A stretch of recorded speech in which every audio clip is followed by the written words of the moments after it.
Parmi les situations pièges ou les questions pièges, certaines perturbent plus que d'autres.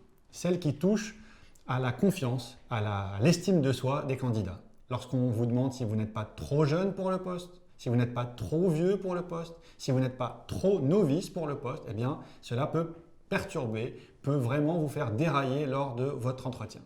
Pourtant, l'une des solutions, c'est de passer du subjectif, trop vieux, trop jeune, trop novice, à l'objectif. Prendre le poste, le décortiquer, voir ce qu'on va vous demander de faire et rapprocher ça de ce que vous êtes capable de faire. Et là, les questions, les jugements de valeur sur trop jeune, trop vieux, trop novice disparaissent, en tout cas s'estompent progressivement. Le plus important, c'est vraiment d'arriver à ne pas vous sentir pointé du doigt ou mis à l'index, mais au contraire de calmement bâtir quelque chose sur des faits, sur des éléments concrets.